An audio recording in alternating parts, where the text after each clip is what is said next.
Assalamualaikum warahmatullahi wabarakatuh. Bismillah, alhamdulillah, wassalatu wassalamu ala rasulillah Sayyidina wa habibina wa syafi'ina wa karimina wa mukhrina wa maulana Muhammadin sallallahu alaihi wasallam wa abdillah wa ala alihi wa sahbihi wa mawala wa la hawla wa la quwwata illa billah. Amma ba'du, wa qala fitu marabi sallallahu alaihi wa yassirli amri wa hlul 'uqdatam min lisani yafqahu qawli. Allahumma sakhkhir lana lisana sidqin waj'alhu muhallal ba'dil khitab wa nutqa bis-shawab wal 'amala bis-sunnati wal kitab. Allahumma iftah lana abwaaba 'ilmi wa zidna 'ilman wa fahma wa alhiqna bis-shalihin. Allahumma iftah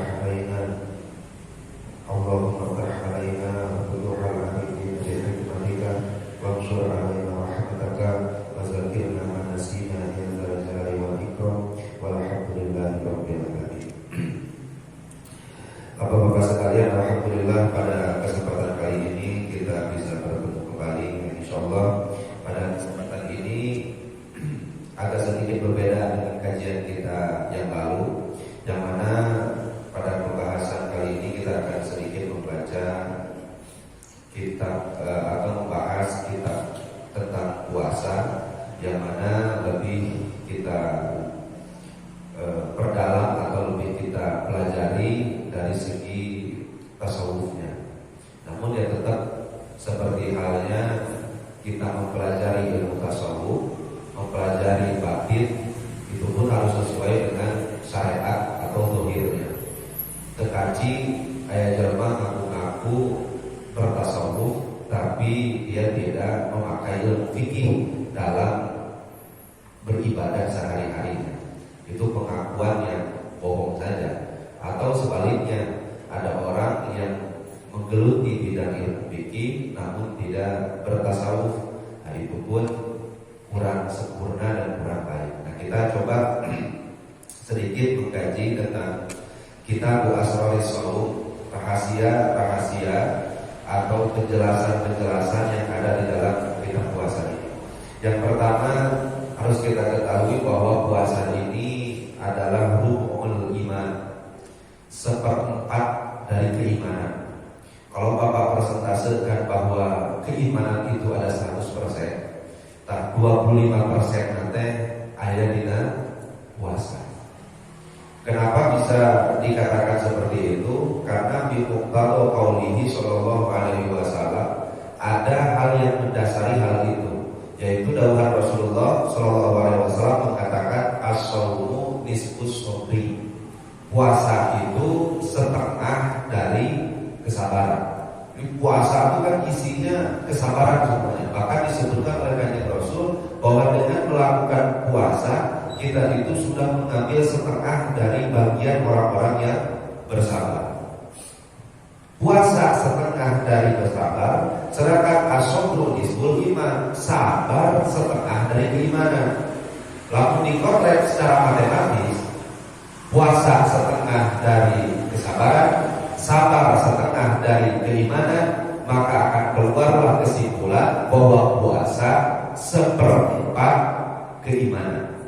Kita terus kabarnya pada itu. Seorang dalam ngaji, lalu terus karena itu dan suku yang luar biasa. Makanya kan santri itu menghindari pisan bab zakat, menghindari pisan bab waris. Kenapa ya? Karena memang hitungan itu luar biasa buyengna. Nah, jadi apa sih puasa itu? Apakah puasa ini dibandingkan dengan ibadah yang lain punya keistimewaan atau keunggulan? Summa huwa mutamayyizun bi khasiyatin nisbati lillahi ta'ala min baini sa'iril arkan. Kalau kita lihat dari segi keutamaan, puasa ini sangat luar biasa besar keutamaannya. Kenapa? Karena dinisbatkan dengan Allah Subhanahu wa taala. Karena pahalanya disandarkan hanya kepada Allah Subhanahu wa taala. Kita tahu ada sebuah hadis yang mengatakan seperti ini. Kullu hasanatin bi asyri amsalihha. Setiap kebaikan pahalanya kan 1/10. Bahkan ila sab'i mi'ati bin bisa berbanding 1 sampai 700. Itu model-modelnya kan seperti Allah dahulukan dalam Al-Quran, Masalul ladzina yunfiquna amwalahum fi sabilillah kamathali habbatin ambatat sab'a sanabila fi kulli sumbulatin mi'atu habbah wallahu yudhi'u liman yasha. Nah, artinya dari bersedekah satu bisa berpahala 10, bisa berpahala 700. Itu kan hitungan apa ya? Standar pahalanya seperti itu.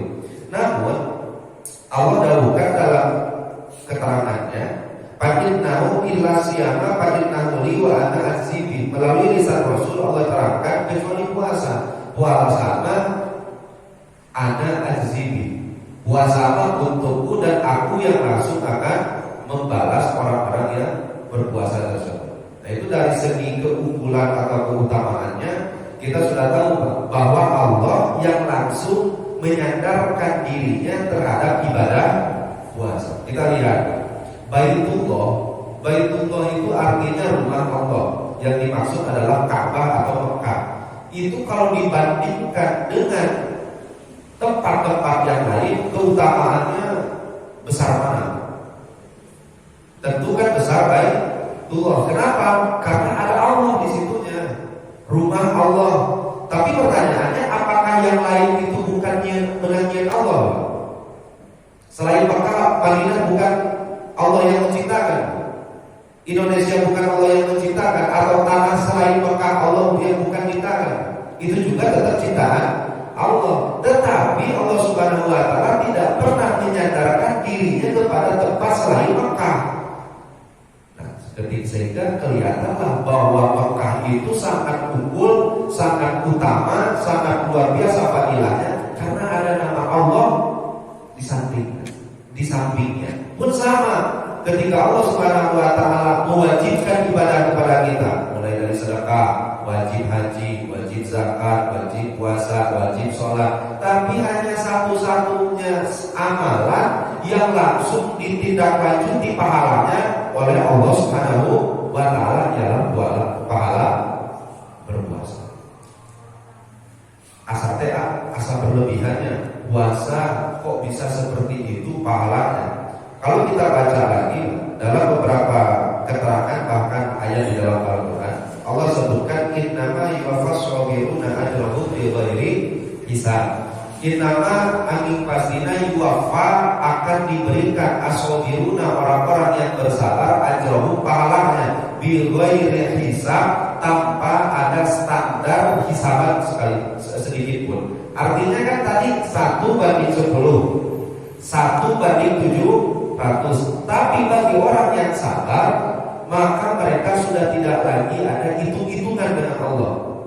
Pahalanya itu sudah masuk kategori Allahu yudhi'u liman yasha. Bisa 1/1000, bisa 1/10.000, bisa 1/1.000.000, bahkan bisa 1 surga. Itu luar biasanya puasa. Jadi jangan harap kita sama-sama mengkaji puasa, kemudian sama-sama melakukan ibadah puasa di bulan suci Ramadan, tapi pahalanya sama.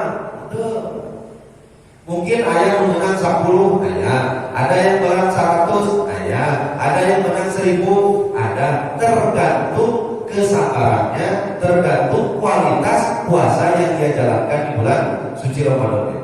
Nah, sehingga kalau kita lihat fadilahnya semua itu, belum lagi nanti ada dauhan Allah Subhanahu Rasulullah Sallallahu Alaihi Wasallam yang menyebutkan di jannati babu yuqalu lahu royan. Di surga Bapak itu nanti akan masuk surga. Kan semuanya kita ini Pak, kita semuanya berkumpul di sini kan akan masuk surga. Kira-kira masuk surga lewat atau apa?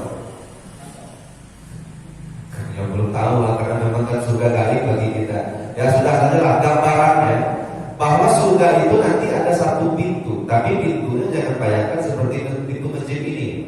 Kenapa? Karena pintu masjid itu walaupun indah, indahnya lebih kalah daripada keindahan nikmat surga. Karena kan sampai-sampai Rasul menyebutkan bahwa surga itu kenikmatannya la ainun ro'at, belum pernah dilihat oleh mata. Asal rugi lah masuk surga patoknya model gitu. Kan gitu kan. Bahkan walau udhunun sami'at, kenikmatan surga itu belum pernah didengarkan keindahannya oleh telinga.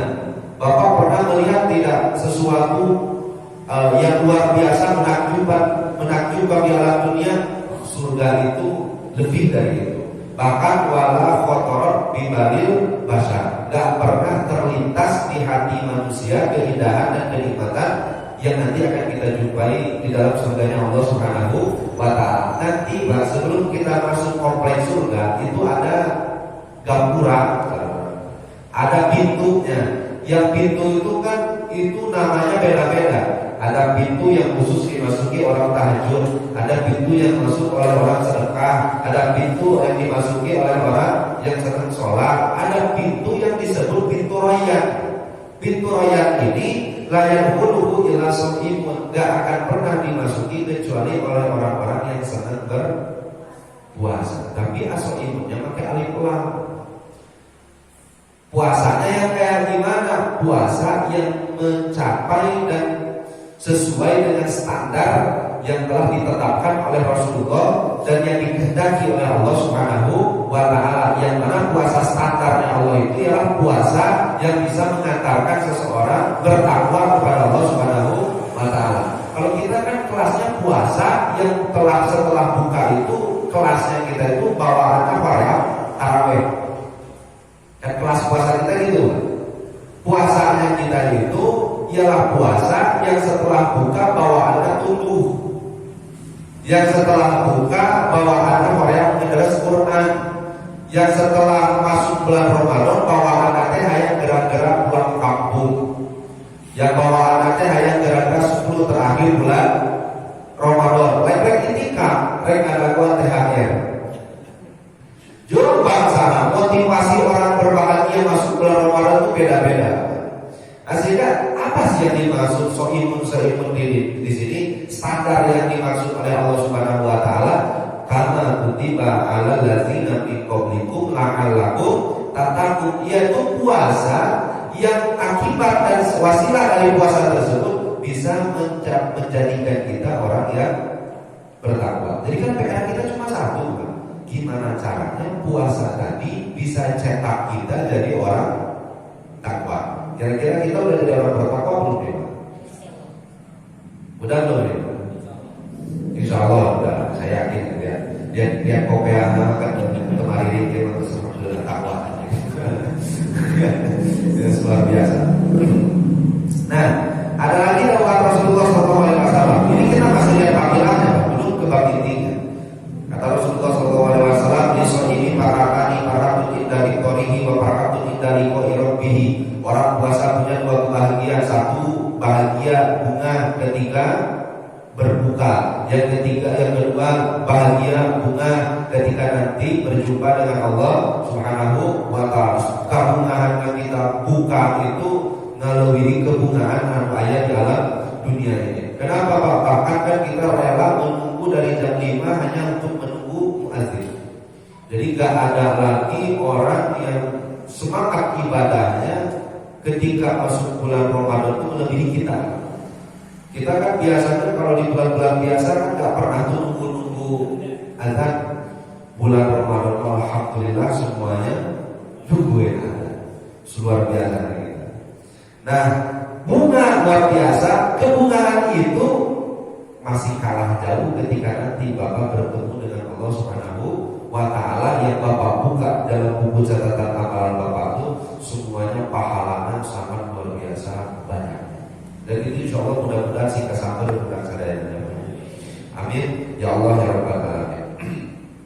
Bahkan ini Allah Subhanahu wa Ta'ala pernah menjelaskan dalam salah satu hadisnya, atau Allah Rasulullah SAW pernah menjelaskan dalam salah satu hadisnya bahwa innallaha ta'ala yubahi malaikatahu.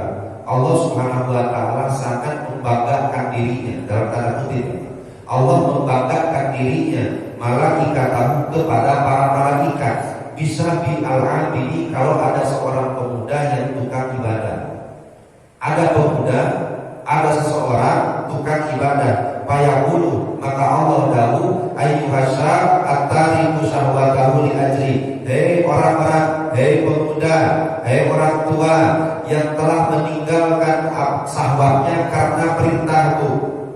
Kemudian al-mubadziru sababahuli, dan orang yang telah menghabiskan masa mudanya untuk mengerjakan ketaatan kepadaku.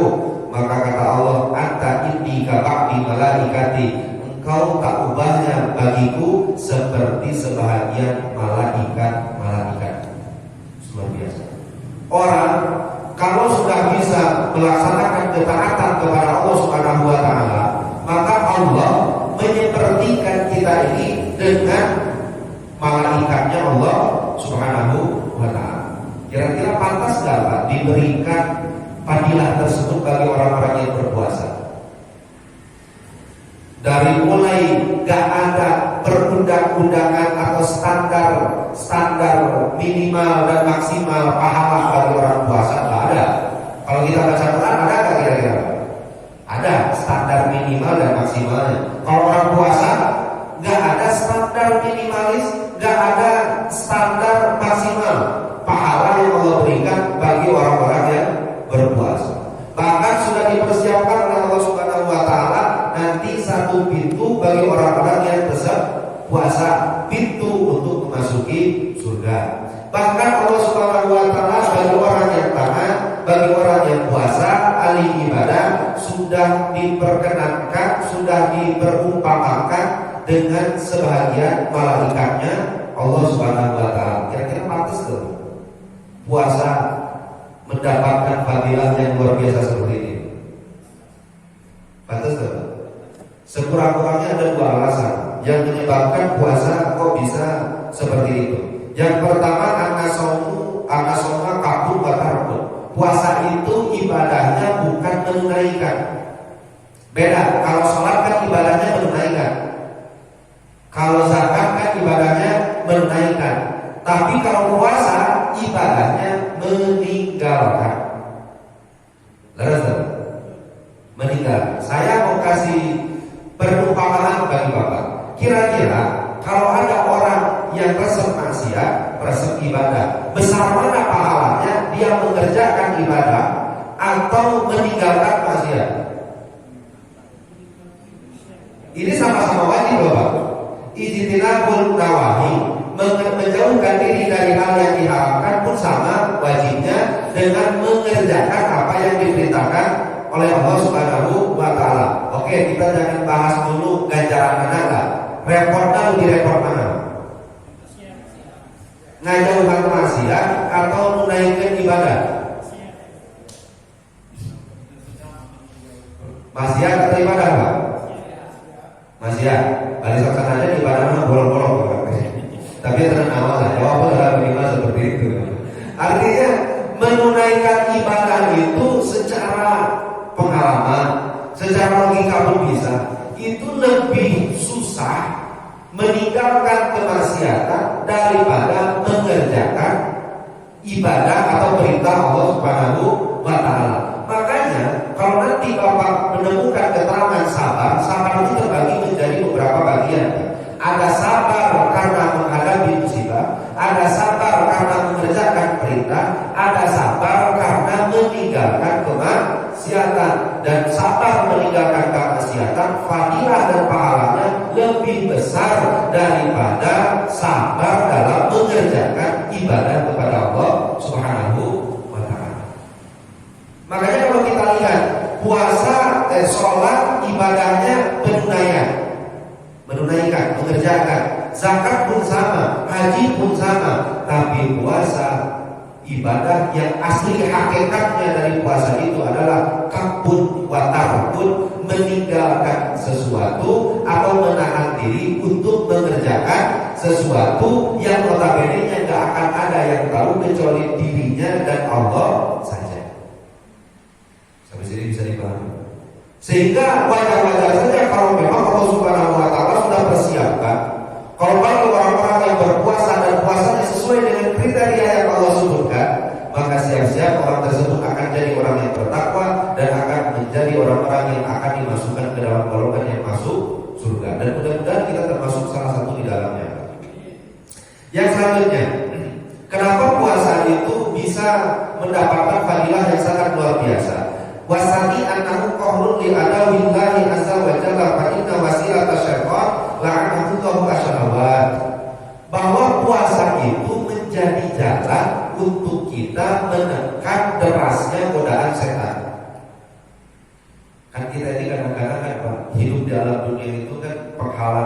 saudara itu ada empat. Yang satu penghalang itu adalah dunia. Saudara saya tanya, dunia sok kaya menghalangan Pak? Ada. Yang kedua makhluk.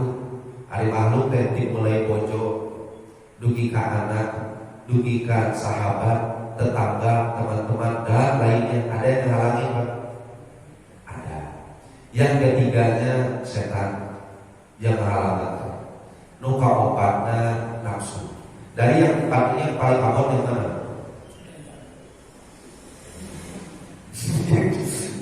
Apel saya anak asal. Ini dari yang keempat ini cobaan kita atau rintangan kita dalam hidup di alam dunia ini yang paling berat di mana ini?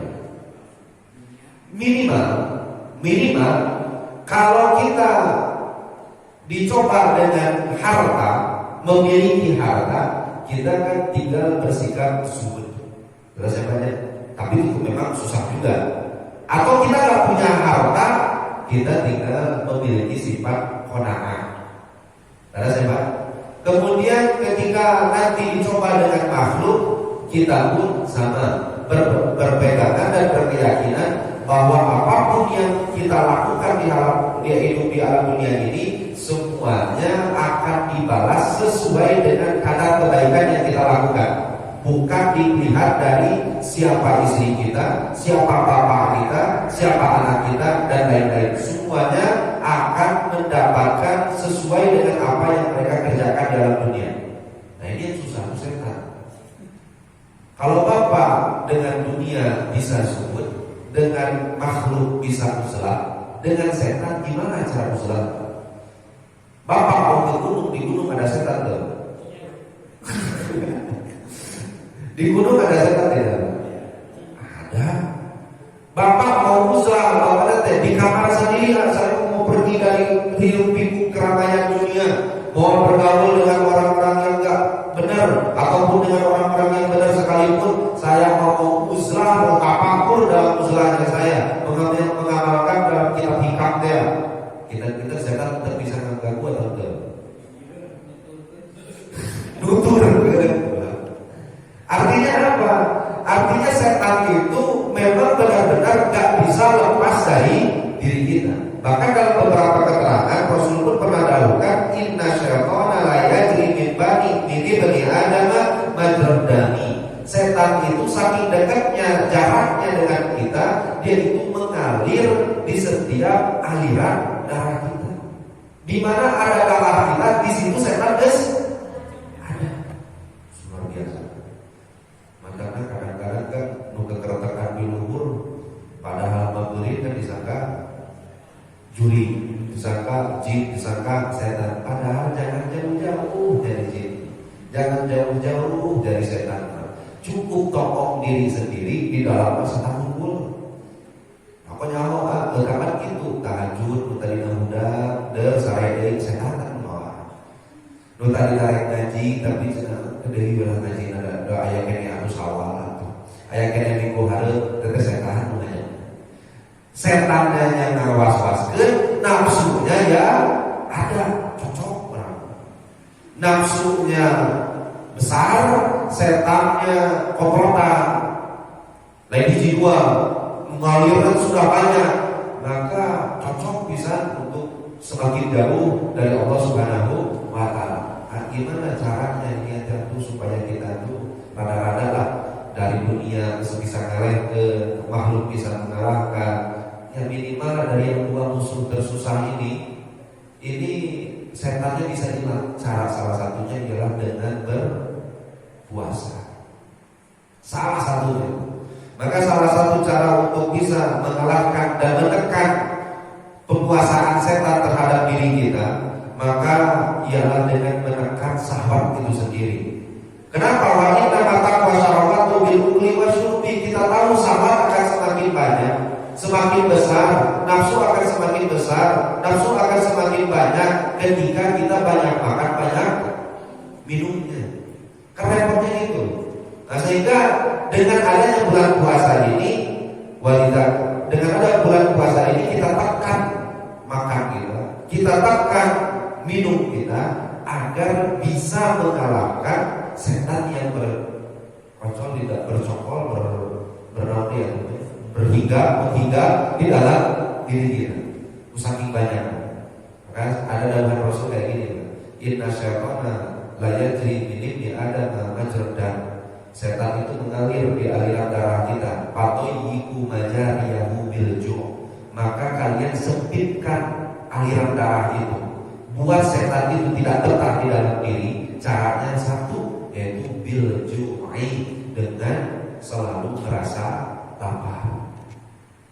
Tapi dak urang ka puasa oge kerek wae. Ti mimiti subuh udah asar. Kadang-kadang udah teroh jam 2, haus teu karasa. Lapar teu karasa, datang mau azan maghrib, kolak cendol cimol cilok kabeh bek deui kabeh. Jadi puasa itu enggak ada sama sekali menekan makan, menekan minum, sehingga nggak berpengaruh dengan setannya kita. Akhirnya tugas kita itu apa? Nah, kita masuk ke dalam pembahasan yang selanjutnya. Puasa terbagi menjadi 3 bagian. Ada puasa awal, ada puasa khusus, ada puasa khususul khusus. Ada puasa awal. Apa itu puasa awal? Atau puasa umum? Puasa umum adalah puasa yang qabul batni wal farji an qadahi syahwat. Cukup menahan diri, tidak makan, tidak minum, tidak melakukan apa yang diinginkan oleh kemaluan. Cukup. Itu umum. Dan insya Allah bapak-bapak sudah melewati fase ini dengan sempurna. Ada siapanya? Bahkan kan hukumannya ada masing-masingnya. Kalau ada orang makan dan minum di bulan puasa dengan sengaja tanpa ada uzur, dia wajib qada di hari yang lain, dan dia juga wajib untuk tetap menahan makan dan minum sampai ke maghrib sebagai bentuk hukumannya. Dia qadin jam 7, jam 8 tuang deui teh haram. Ke jam 8 kudu kopi, jam 8 kudu ngopina haram. Jam 10 na kete cilok, cimol dan lain-lain. Jam 10 itu pun terhitung haram. Ada orang yang membatalkan puasa secara sengaja, maka dia wajib untuk menahan diri seperti orang yang puasa sampai maghrib. Tapi dia makan, minum, makan dan minumnya terhitung menjadi haram, dosa. Itu hukumannya. Itu kan secara syariat saja sudah ada hukuman. Ada orang yang memenuhi keinginan parjinya ketika bulan Ramadan berat. Tengah-tengah bulan Ramadan hekjima yang halal, itu halal. Kamu haram kan? Haram yang kamu dai. Itu halal yang kamu halal. Yang halal berjima di tengah-tengah bulan suci Ramadan, maka hukumannya 3. 1, wajib qada puasa. 2, dia harus bayar kifarat. 3, dia harus ditakzir. Ditakzir itu apa? Dihukum. Di pesantren kan ditakzir itu cina ngepel madrasah, ngepel masjid. Ini minimal ada ustaz yang datang ke rumahnya beritahukan bahwa itu jangan dilakukan sekali lagi karena dosa sangat besar sekali. Kifaratnya apa? Kifarat penghapus dosanya. 1, memerdekakan hamba saya. Kira-kira ada kayaknya itu kan? Gak ada. Itu rokobatin, gak ada. Yang kedua, kalau tingkat yang pertama gak bisa maju, turun ke yang kedua. Saumu syahraini mutatabi'aini. Wajib puasa 2 bulan berturut-turut. Etatnya untuk sekali jima. Sabi umrah 3 kali ya, 1 kali ke. Dilo dikali ke 2 bulan atau 6 bulan, setengah tahun wajib arek turun bae kan katilu kifaratna. Nah, emang katilu kan it'am sittina miskinan likulli miskinin muddun. Memberi makan 60 orang miskin, 1 orang miskin 1 mud. Kayak fidyah. 1 mud itu kan berapa Pak fidyahnya? Harganya di kita 30.000 ya Pak? Kurang lebih 30.000 ya. 30.000 dikalikan 60 orang yang miskin. Berarti berapa? 4.800.000 untuk satu kali pertemuan. Sebulan udah 5 kali, kantung dikali ke. Kalau yang nomor kedua kiparannya sudah tidak mampu, tapi mah jam-jam kene, waringkas, sehat kene, kuat kene. Saya mau langsung ngasih sedekah ke orang miskin 60, satu orangnya 30 temenan. Karena itu kiparan yang apa harus berurutan sesuai dengan kadar kemampuan. Kalau yang kedua nggak mampu, baru yang ketiga. Ayat wajib bayarnya istrinya atau suaminya? Yang wajib bayar istrinya suaminya. Lalu dua anak berarti satu orang 1.800.000. Lalu dua, tadi itu 1.800.000. Kalau dua 2.600.000. Tapi hebatnya bikin yang wajib untuk bayar itu, yang wajib untuk puasa itu hanya suami. Kita menawan, ada alasan apa kita usah bikin kita. Orang kerja dulu. Nah sampai sini bisa dipahami dulu. Artinya puasa umum nahan lapar, nahan makan, nahan kemaluan, parji dari melakukan syahwatnya. Itu kalau ditentang ada hukumannya. Itu puasa umum. Nah ini ada puasa yang ada khusus. Ada puasa khusus untuk siapa? Untuk orang-orang yang soleh. Nah kita berharap untuk tahun Ramadan ini kita berada di posisi yang ini.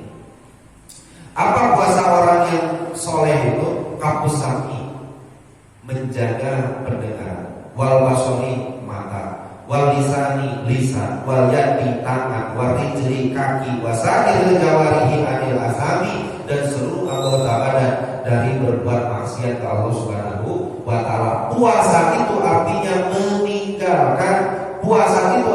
meninggalkan segala sesuatu yang berdampak dosa yang timbul dari seluruh anggota badan.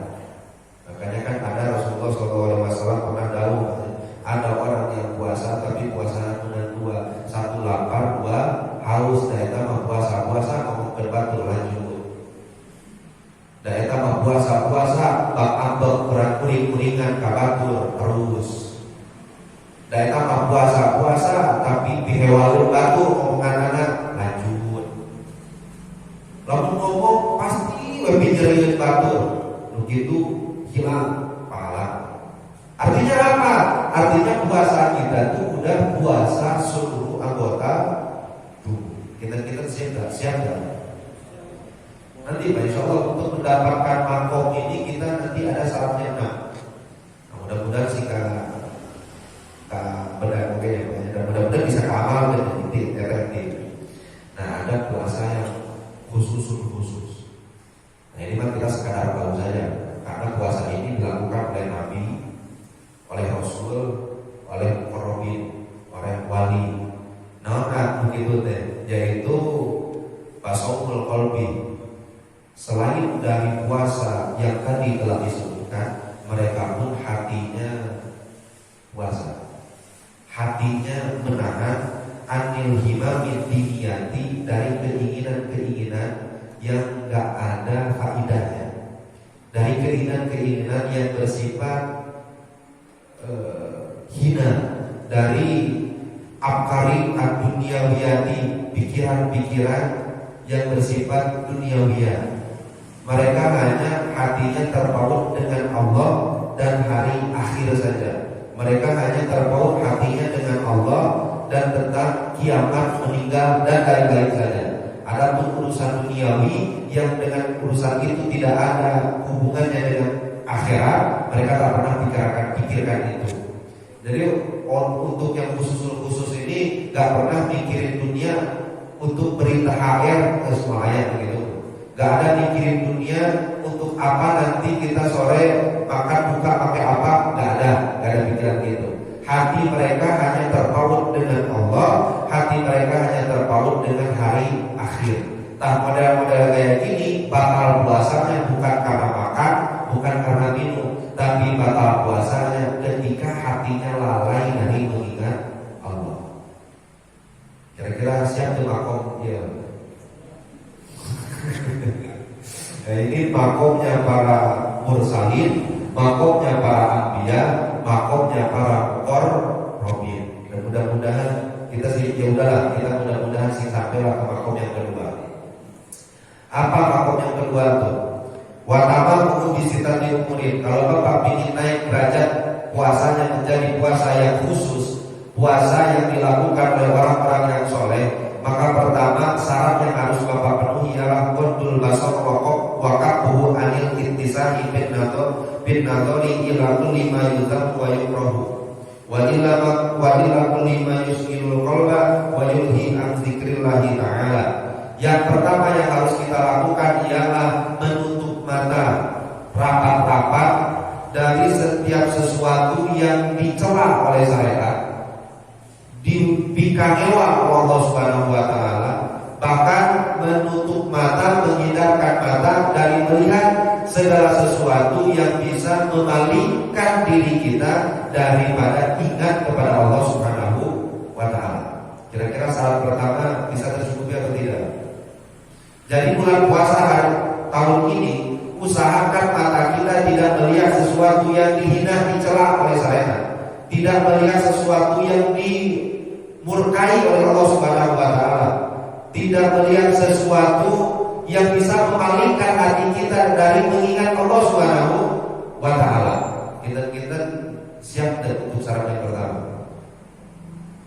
Masih dari kesigapan insyaallah siap ya. Ada dalam ini Rasulullah SAW, kenapa sih itu mata harus dijaga di bulan puasa? Karena Rasul pernah tahu an-nadratu sarmun masmumun min sihami iblis, bahwasanya pandangan ini adalah anak panah yang beracun, yang itu merupakan salah satu senjatanya iblis untuk menaklukkan Bani Adam. Artinya dengan pandangan ini banyak sekali nanti kesempatan untuk kita melaksanakan kemaksiatan. Awalnya dari mata. Maka bulan puasa sekarang untuk Bapak mencapai makom solihin puasanya, hindarkan mata dari yang hal-hal yang diharamkan oleh Allah Subhanahu wa taala. Sampai sini bisa dimahami. Atau hari itu aja nggak semua sare loba sare oke nanti termasuk syarat yang harus dihindarkan. Bobo teknik terlalu banyak. Ada bobo pakai kan ulah terlalu banyak sehingga Bapak gak merasakan lapar, gak merasakan dahaga. Bobo pakai supaya bobo. Nah, bobo pun ala kadarnya saja seperti kita gak puasa. Kira-kira Bapak kalau bulan puasa, bukan bulan puasa, bobo siapa? Ada nggak? Kira-kira kalau yang ada masuk bulan Ramadan ada peningkatan dan bobo siapa?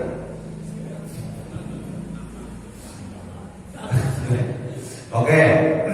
Kalau Bapak di luar bulan suci Ramadan suka makan malam tidak? Makan malam atau tidak? Atau makan sore? Sore. Kira-kira kalau nanti bulan Ramadan makan maghribnya ada peningkatan atau tidak?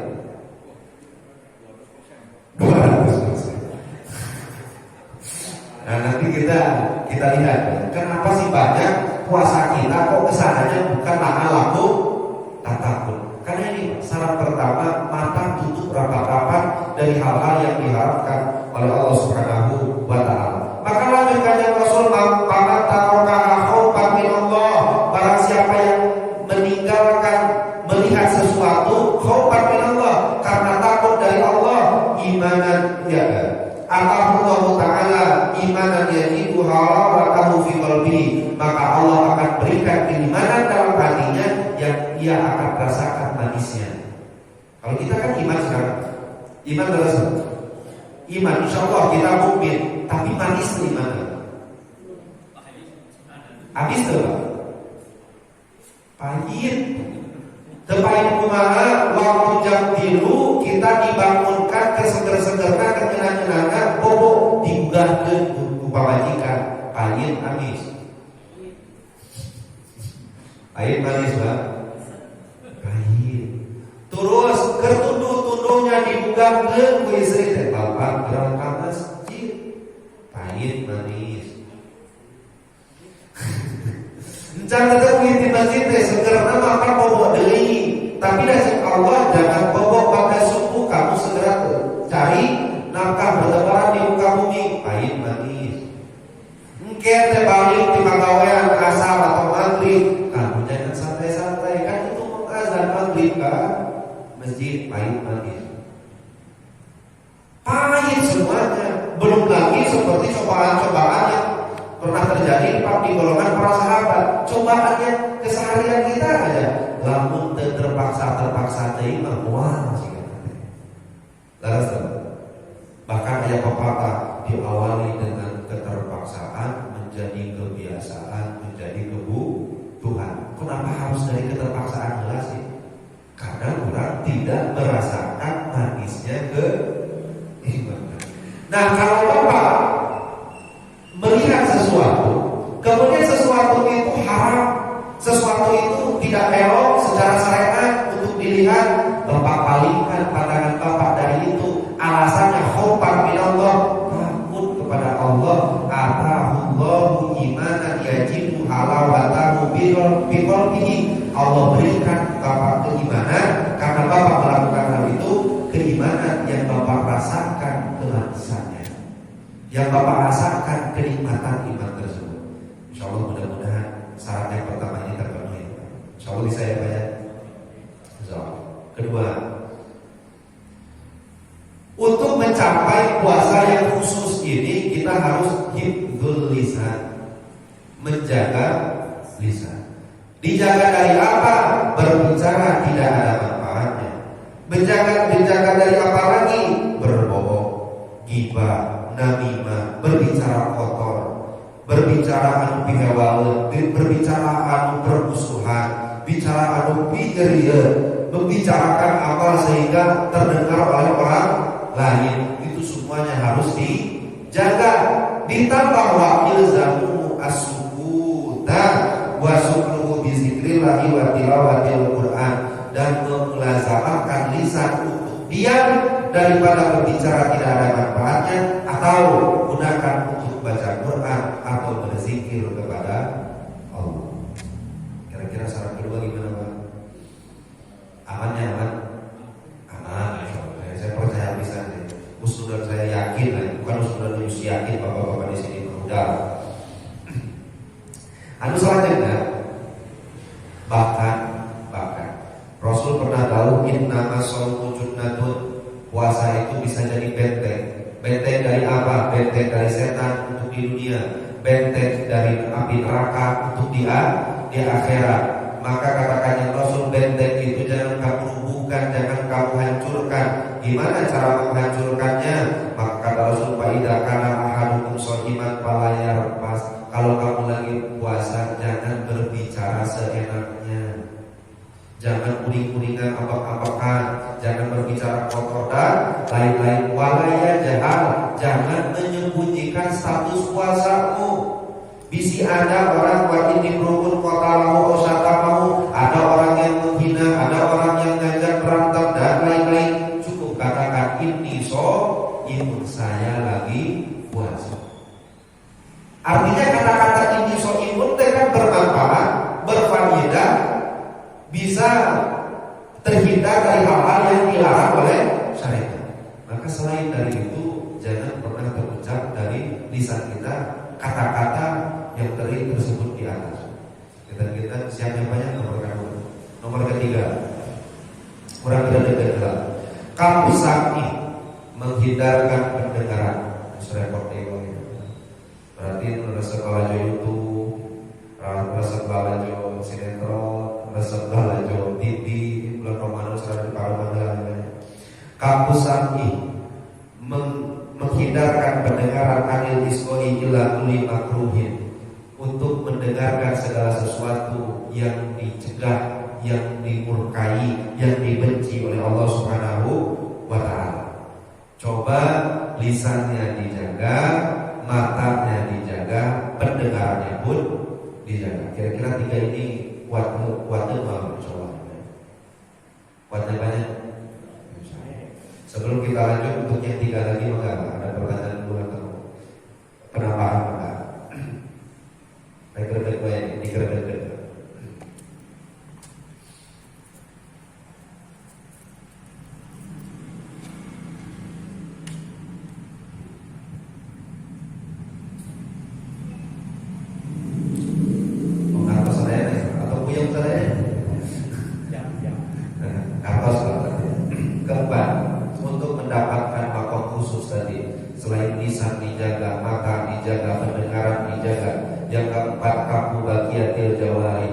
kita cegah, kita hindarkan seluruh anggota badan kita anil asami dari perbuatan dosa. Mana saja, tangan, kaki, apapun anggota badan kita, bahkan wakaful batni anis syubhat. Bapak tinggalkan hal yang syubhat, yang halal-halal saja, yang buku-buku saja. Hal yang halal itu pun jangan terlalu banyak. Karena Imam Ghazali mengibaratkan, Bapak kalau makan obat itu baik atau tidak? Bapak kalau makan racun itu baik atau tidak? Tidak. Obat itu ibarat makanan halal. Racun itu ibarat makanan haram. Kalau ada orang makan obat, makanlah secukupnya. Jangan terlalu banyak. Karena kalau mengkonsumsi obat terlalu banyak, datangnya bukan manfaat tapi madarat. Pun sama, bukan abong-abong halal dosa kabeh dibebaskan. Di kolak lebih kesal-kesal pokok cahaya calau pedak dan sambal lain-lainnya bebaskan sadayana halal iya, tapi terlalu banyak pun itu bisa mendatangkan madarat. Jadi jangan sampai nanti kita itu kan tujuan puasa itu untuk mempersedikit makan agar supaya menekan godaan setan. Kita lakukan di siang hari puasa, tapi laparnya gak kerasa dan bobo, hausnya gak kerasa dan bobo. Datang maghrib porsi siang, porsi pagi dihijikeun di maghrib, maka ini gak akan pernah mencapai lakal laku kata. Atau gimana porsinya? Porsi sama persis ketika Bapak gak puasa. Pun makanannya harus sama persis dengan porsi Bapak, seperti bukan di bulan Ramadan. Bapak kalau makan di bulan Syawal aneh-aneh itu menu berapa? Bulan Ramadan? Sadaya namanya di kolok yang mana, opor dan lain-lainnya semuanya ada. Kata Imam Ghazali itu salah. Enggak haram, enggak. Kan kita mau naik level. Puasanya bikin dari yang umum, ya itu udah umum, itu udah umum. Kamu harus naik sedikit lagi tangkanya untuk menjadi orang yang khusus. Porsi makanan kamu sama seperti kamu enggak puasa. Jenis makanan kamu sama seperti kamu tidak puasa. Mun biasa aku pedang itu. Mun biasa aku sambal jeung kepuknya, eta we tuluy. Jangan dianeh. Sampai sini bisa nih. Kita kian tadi. Udah bagus dulu ini sampai masakan apa? Udah banget jingkir. Nah, jadi yang keempat itu ialah mencegah seluruh anggota badan dari berbuat maksiat. Jadi cukupnya Pak, empat ini sebenarnya gampang saja. Lisan, mata, telinga dan seluruh anggota badan kita hindarkan dari perbuatan maksiat. Adapun yang kelima, Allah yastaksiru min ta'amil halal. Jangan ini Pak, yang saya maksud. Jangan memperbanyak makan walaupun makanan tersebut halal waktal itori di waktu buka. Bihesu yang tali jauh buhu pama min wakwi angin abdulillah min batin maliin min halal. Jangan sampai ketika buka seluruh yang ada di dalam perut kita ini terisi penuh dengan makanan. Kenapa? Karena ada keterangan yang menyebutkan gak ada satu wadah yang penuh yang paling Allah benci kecuali perut yang terisi penuh dengan makanan yang haram. Itu benci, itu bendu, haram kira-kira. Kalau di standar fikih syariat kan makan haram itu kalau sudah waktu supaya sampai muntah itu haram. Tapi kalau standarnya tasawuf, haram itu lebih dari sepertiga. Itu standarnya tasawuf. Yang bisa dapat. Karena sepertiganya untuk makan, sepertiganya untuk minum, sepertiganya untuk udara. Nah, kalau udara makan apa ya untuk makanan? Saya sakit udara kita dorong. Jadi kalau kita bersolat tarawih, kenapa mungkin sering kita gagal. Masuk madrasah Ramadan, keluar madrasah agar kena takwa karena syarat dari berpuasa dan standar dari puasa yang Allah inginkan itu tidak kita lakukan. Mudah-mudahan puasa sekarang kita termasuk orang-orang yang bisa mencapai derajat orang-orang yang bertakwa. Amin. Ya Allah ya Rabbal Alamin. Nah kemudian yang keenamnya ayatuna qalbuhu badal iftar mu'allaqan mutarian bainal khawfi wal raja. Sebab dan duka Bapak senantiasa muhasabah. Inilah utama man shoma Ramadan imanan wa ihtisaban. Ketika puasa, buka puasa jangan terlalu berlarut-larut dengan keungahan karena sudah azan. Karena Bapak harus datangkan kesedihan di situ. Bapak muhasabah, ini puasa hari ini diterima uangnya. Pernah tuh Pak bulan puasa pas berbuka Bapak berikan pertanyaan itu di dalam hati. Saya puasa dari tadi sampai sekarang, tapi kita puasa saya itu minal makbul atau minal mardud, yang diterima atau yang ditolak oleh Allah Subhanahu wa taala. Itu kan ungkapannya gini, man shoma Ramadan, katakannya Rasul. Orang puasa bulan Ramadan, imanan, satu harus iman, yang kedua wahtisaban, yang kedua harus ihtisab. Ada makna ulama yang menyebutkan ikhlas, ada juga ulama yang mengatakan muhtasiban, orang yang senantiasa introspeksi dan koreksi. Ketika buka, ya kira-kira yang puasa dilakukan baik, diterima atau enggak. Nah ini Bapak lakukan, insya Allah puasa kita di bulan suci Ramadan yang sekarang menjadi puasa yang khusus, puasa yang diperuntukkan makomnya bagi orang-orang yang soleh. Ternyata ada makom sebelum menjadi wali, yaitu makom sholihin, orang-orang yang soleh. Mudah-mudahan Bapak nanti beres Ramadan semua jadi sholihin semuanya. Amin. Ya Allah ya Rabbal Alamin. Jadi kita ulang lagi Pak. 1, jaga mata. 2, jaga lisan. 3, jaga pendengaran. 4, jaga seluruh anggota badan. Yang kelima, jangan terlalu banyak untuk makan makanan yang halal di waktu bukan.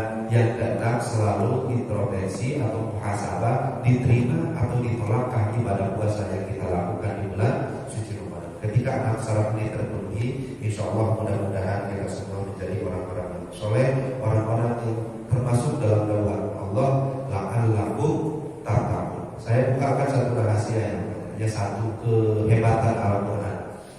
Kalau Bapak nanti ngaji ilmu nahu, dalam ilmu nahu itu ada harapan. Harapan itu lafaznya 2.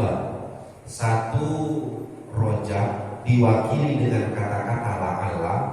2 tamani diwakili dengan kata-kata laita. La'alla itu harapan yang mungkin saja terwujud.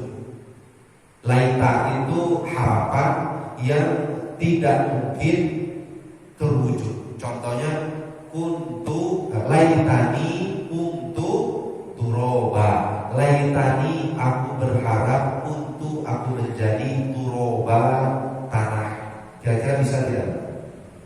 Laita pun harapan tapi tidak akan pernah terwujud. Kalau ada kata-kata la'alla itu 60% terwujud. Cuma kalau datangnya dari Allah la'alla itu mesti 100% terwujud asal syaratnya terpenuhi. Kalau Bapak pernah tanya, saya ingin menjadi ini, itu harapannya la'alla. Kalau kita yang berkeinginan dan berharap berandai-andai, itu mungkin 50-50 ya, bisa jadi, bisa enggak. Tapi la'allahu, la'allahnya lafaz Allah itu 100% terjadi asal syaratnya terpenuhi. Sehingga mudah-mudahan kita semuanya termasuk orang-orang yang memenuhi syarat itu. Amin. Ya Allah ya Rabbal Alamin. Maka sebelum itu ada pertanyaan.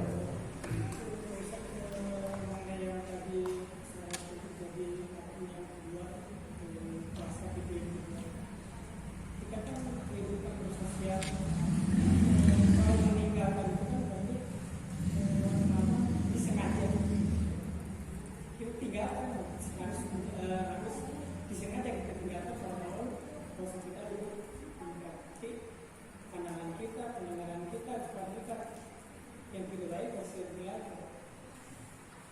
Kalau misalnya kita katakanlah kita dari berangkat kerja, kita aktivitas itu tidak boleh, tidak harus dilibur kan?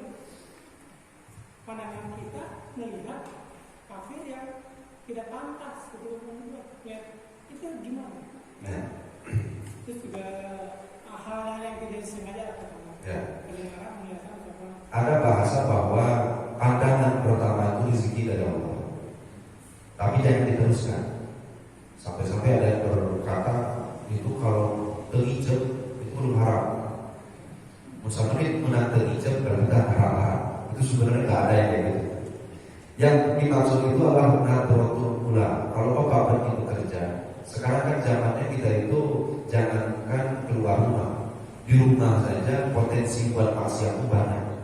Ya kan gitu kan? Di zaman kita sekarang ini, jangankan mesti keluar rumah, jangankan keluar rumah, di rumah saja kita tuh potensi untuk berbuat maksiatnya banyak, kecuali tidur sekarang.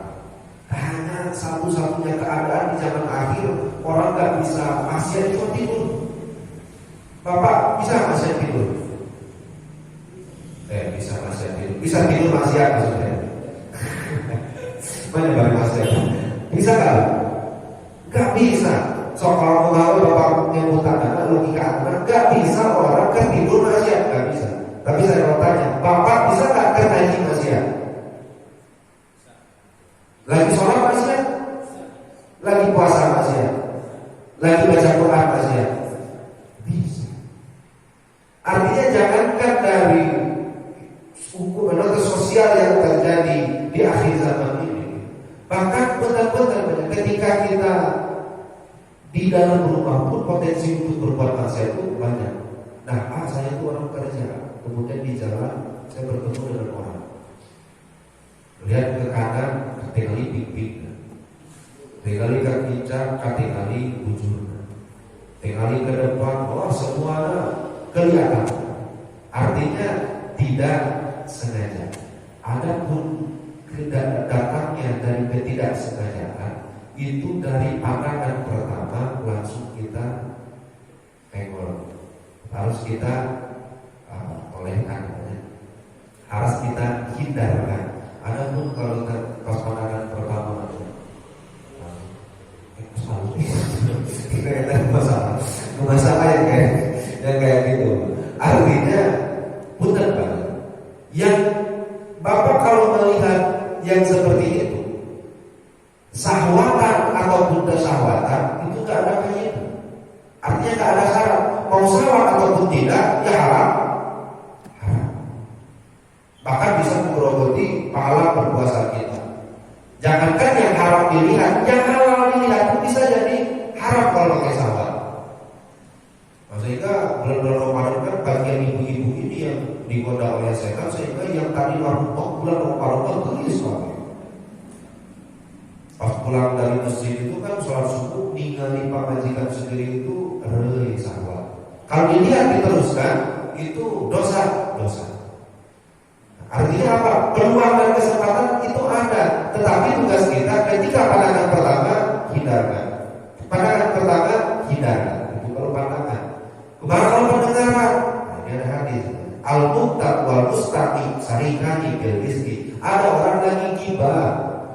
Kemudian bapak cuma diam saja di sana, tidak ingin ngobrol, cuma mendengar saja, dosanya sama-sama kebagian. Aku gimana caranya? Bapak nasihati, ketua RW, RT, ustadz itu gimana? Bapak pergi. Sampai sini bisa dipahami.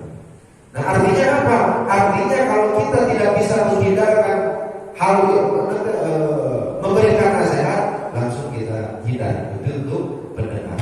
Nah ada pun yang sekarang ini yang sulit itu adalah penglihatan. Lihat ke sini bimaksiat, lihat ke itu bermaksiat, maksiat itu ketika dari kesempatan pandangan pertama bapak teruskan.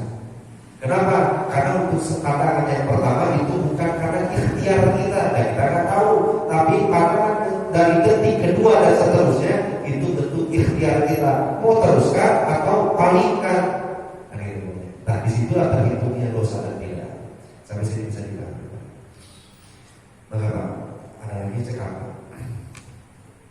Cek apa ini namanya? Mudah-mudahan sih yang manfaatnya. Sebelum kita tutupi,